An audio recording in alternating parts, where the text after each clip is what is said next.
Hi, എൻ്റെ പേര് അഭിരാമി എ.വി. ഞാൻ ഡിസ്റ്റൻ്റായിട്ട് ഡിഗ്രി എടുക്കാനുള്ള കാരണം എന്ന് പറയുകയാണെങ്കിൽ ഞാൻ ഡിപ്ലോമ ഇൻ കൊമേഴ്ഷ്യൽ പ്രാക്ടീസ് ആയിരുന്നു പഠിച്ചിരുന്നത്.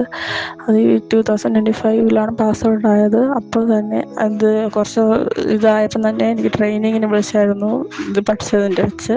അപ്പോൾ എനിക്ക് ഡിഗ്രി റെഗുലറായിട്ട് പോയി പഠിക്കാനായിരുന്നു ഇഷ്ടം. അപ്പം സമയമില്ലാത്തത് കൊണ്ട് ഡിസ്റ്റൻ്റായിട്ട് എടുക്കാമെന്ന് വീട്ടുകാരും പറഞ്ഞു. എനിക്ക് നല്ലൊരു പേടിയും ടെൻഷനൊക്കെ ഉണ്ടായിരുന്നു, മനസ്സിലാവില്ലേ എന്നൊക്കെ. പിന്നെ ഇത് ഇൻസ്റ്റഗ്രാം അക്കൗണ്ട് വഴിയാണ് ലേണേഴ്സിനെ പരിചയപ്പെടുന്നത്. നല്ല സപ്പോർട്ടീവാണ്, പക്ഷേ കുഴപ്പമൊന്നുമില്ല. പിന്നെ എനിക്കൊരു മെൻറ്ററിനെ കിട്ടിയിരുന്നു. ലോജിഷ മാം എന്നാണ്. ലോജിഷ മാമാണെങ്കിൽ വീക്ക്ലി കോൾ ഡേ എല്ലാ ദിവസവും മൺഡേ വിളിച്ചിട്ട് ചോദിക്കും, അഭിരാമി മനസ്സിലായോ, ഇത് പഠിച്ചോ എന്നൊക്കെ ചോദിക്കും. പിന്നെ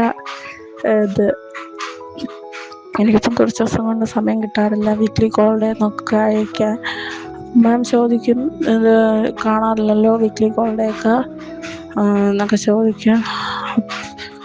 ഇത് ലേണേഴ്സ് ടീം നല്ല സപ്പോർട്ടാണ്. പിന്നെ value added notes, exam pedia, text book, പിന്നെ ടെസ്റ്റ് പേപ്പറൊക്കെ അറ്റൻഡ് ചെയ്യും, എല്ലാം വായിക്കുകയും ചെയ്യും. നല്ലൊരു സപ്പോർട്ടാണ് ലേണേഴ്സ് ടീം.